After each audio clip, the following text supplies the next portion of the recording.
Hello students, topic for today's class is respiration in organisms, and in its first part you will get to learn about cellular respiration and types of respiration. So let's start with the introduction. All organisms in the vast universe are made up of tiny structural and functional units called cells. जितने भी organism है universe में वो सब tiny structural and functional unit के बने हैं जिनको सेल कहा जाता है, which perform certain essential functions necessary for sustaining life like nutrition, transport, excretion and reproduction. वो अलग अलग फंक्शन जो है परफॉर्म करते हैं जो हमारी लाइफ के लिए या हमको जिंदा रहने के लिए बहुत ज़्यादा नेसेसरी है, जैसे कि nutrition, transportation, excretion and reproduction. But to perform any of this function this cell require energy. और इनमें से कोई भी फंक्शन परफॉर्म करने के लिए सेल को क्या चाहिए होगी? Energy. This energy is derived by the breakdown of food consumed by us into carbon dioxide, water and energy. This process is known as respiration. और अगर हमको ये एनर्जी चाहिए फंक्शन परफॉर्म करने के लिए तो ये एनर्जी होगी कहां से? By the breakdown of food जो हम कंज्यूम करते हैं into carbon dioxide, water and energy. यहां से फिर हमको एनर्जी मिलेगी और इसी प्रोसेस को कहा जाता है रेस्पिरेशन. इसी प्रोसेस को क्या कहेंगे हम? रेस्पिरेशन कहा जाता है. The food has energy stored in it and is release during the respiration. जैसे कि देख सकते हैं फूड खा रहे हैं हम, एनर्जी क्या कर रहे हैं हम? ऑब्टेन कर रहे हैं. और जब हम स्टडी करते हैं तो वही एनर्जी क्या कर रहे हैं हम? यूज कर रहे हैं. In the above picture it can be easily observe that energy obtain bye consuming the food is used in study. जो हम फूड यूज कर रहे हैं एनर्जी को लेने के लिए, वही एनर्जी हम यूज कर रहे हैं पढ़ने के लिए, to study. Respiration is a biochemical process involving breakdown of glucose in the presence of oxygen resulting in the release of carbon dioxide, water and ATP. ATP क्या है? Energy, also known as the energy currency in cell. Respiration क्या है? एक biochemical process है. इसमें क्या क्या होगा? Involving breakdown of glucose in the presence of. अब किस किस की प्रेजेंस में होगा? जो ग्लूकोज का ब्रेकडाउन होगा वो किसकी प्रेजेंस में होगा?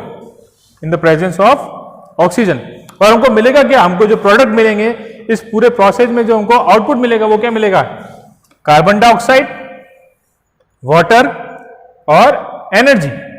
ये हमको प्रोडक्ट या फिर हमको आउटपुट मिलेगा. सेल्यूलर रेस्पिरेशन पढ़ते हैं. Cellular respiration refers to the process of breakdown of food in the cell. In the cell, क्योंकि सेल्यूलर रेस्पिरेशन है तो हम किसकी बात करेंगे? सेल की बात करेंगे. तो ये प्रोसेस जो होगा ब्रेकडाउन ऑफ फूड जो होगा वो कहां परफॉर्म होगा? सेल के अंदर, with the release of energy. और इसमें भी आउटपुट क्या मिलेगा? हमको प्रोडक्ट क्या मिलेगा? एनर्जी मिलेगी. This cellular respiration can take place in either aerobic respiration or anaerobic respiration. Aerobic respiration और anaerobic respiration क्या होता है अभी हम थोड़ी देर में पढ़ते हैं. जब तक इतना ध्यान रखिए कि जो cellular respiration है can take place in both in the respiration processes. While breathing, we breathe in oxygen and breathe out carbon dioxide. Breathing और respiration में बहुत ही ज्यादा डिफरेंस है. Breathing क्या होता है? ब्रीथ इन करना और ब्रीथ आउट करना, इनहेल एंड एक्सहेल, ये होता है ब्रीथिंग. और रेस्पिरेशन में पूरा प्रोसेस होता है breaking down of glucose in the presence of oxygen. और हमको क्या मिलेगा? कार्बन डाइऑक्साइड, वाटर और साथ ही साथ एनर्जी. वो होता है respiration.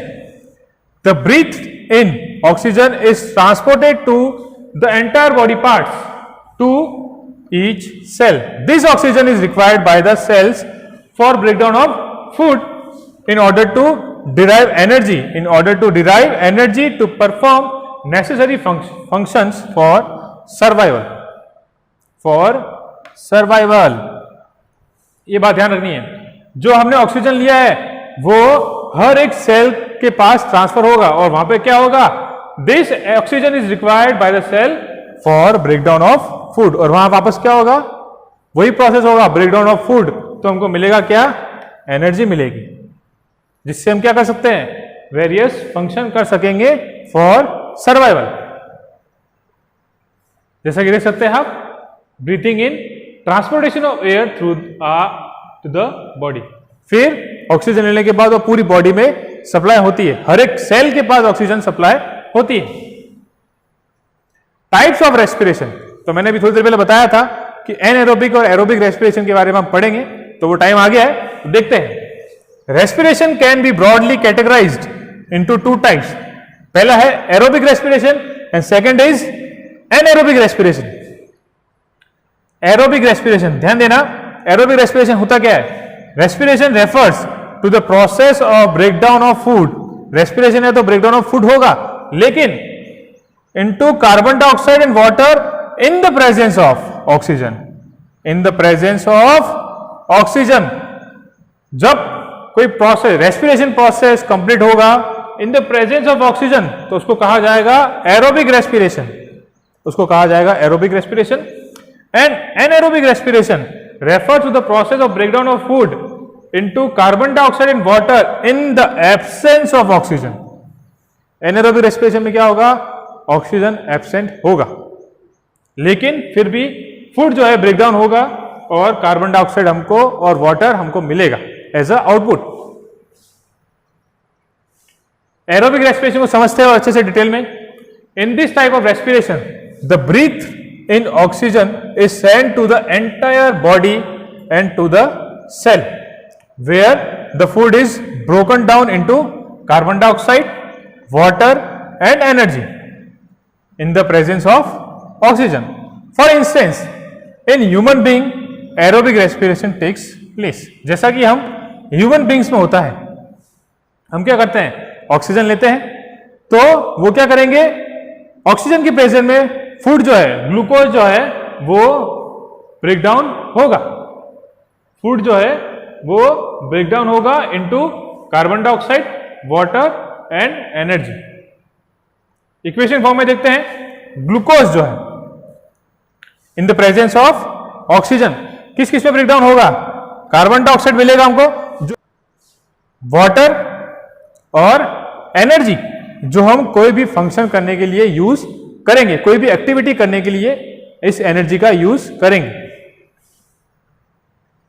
Anaerobic respiration, in this type of respiration the food is broken down into carbon dioxide and energy in the absence of oxygen. Food breakdown तो होगा और हमको आउटपुट क्या मिलेगा, कार्बन डाइऑक्साइड और एनर्जी मिलेगी, लेकिन यहां पे एब्सेंट क्या होगा, ऑक्सीजन एब्सेंट होगा।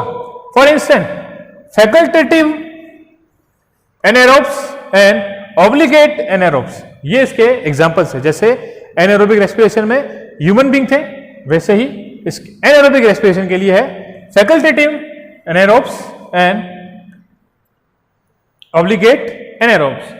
इसके लिए सेम वही प्रोसेस, या इक्वेशन में, इक्वेशन की फॉर्म में लिखेंगे तो ग्लूकोज होगा, ब्रेकडाउन होगा in the absence of oxygen, तो हमको क्या मिलेगा, कार्बन डाइऑक्साइड, वाटर और energy. Facultative anaerobes are the organism that are capable of respiring both in presence as well as absence of oxygen. अब ये जो फैकल्टेटिव एनारोब्स हैं, ये दोनों ही कंडीशन में रेस्पिरेशन कर सकते हैं। वो कंडीशन कौन सी होगी, एब्सेंट होगा ऑक्सीजन तब भी रेस्पिरेशन करेंगे, और प्रेजेंट होगा अगर ऑक्सीजन तो भी ये रेस्पिरेशन करेंगे।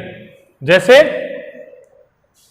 एस्केरिया कोलाई, एस्केरिया कोलाई एग्जाम्पल है, ये फैकल्टेटिव एनारोब्स है जो ऑक्सीजन की प्रेजेंट में और ऑक्सीजन की एब्सेंट में भी रेस्पिरेशन करते हैं। Obligate anaerobes are the organisms that are capable of respiring only in absence of oxygen. Obligate जो एनएरोब्स हैं वो सिर्फ एब्सेंस ऑफ ऑक्सीजन में ही रेस्पायर करेंगे। इनका जो रेस्पिरेशन प्रोसेस होगा वो एब्सेंस ऑफ ऑक्सीजन में, मतलब ये पूरा एनएरोबिक रेस्पिरेशन प्रोसेस लेते हैं। For example clostridium tetani, clostridium tetani ये एग्जांपल है इसका। ऑब्लिगेट एनारोब्स, जो ऑब्लिगेट एनारोब्स हैं, जो ऑर्गेनिज्म है वो ये है क्लोस्ट्रीडियम टेटानी। ये एग्जांपल है जो ऑक्सीजन की एब्सेंस में ही रेस्पिरेशन प्रोसेस कंप्लीट करते हैं। Anaerobic respiration can further be classified into two types. अब एनारोबिक रेस्पिरेशन को और दो पार्ट में डिवाइड किया गया है, वो कौन कौन से है? Lactic acid fermentation and alcohol fermentation. पहला तो है लैक्टिक एसिड फर्मेंटेशन और दूसरा है एल्कोहल फर्मेंटेशन। जैसे कि देख सकते हैं ग्लूकोज है, लैक्टिक एसिड फर्मेंटेशन होगा प्रोसेस तो मस्कुलर सेल में होगा और हमको क्या मिलेगा? लैक्टिक एसिड और एनर्जी हमको मिलेगी।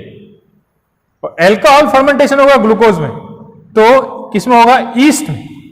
ईस्ट में होगा, हमको क्या मिलेगा? इथेनॉल, कार्बन डाइऑक्साइड और एनर्जी हमको एज अ आउटपुट मिलेगा। हमको जो प्रोडक्ट मिलेंगे वो ये मिलेंगे। Lactic acid fermentation refer to the metabolic process in which glucose are converted into cellular energy and metabolite lactate, ये हमको मिलेगा। और एल्कोहलिक फर्मेंटेशन में क्या होगा?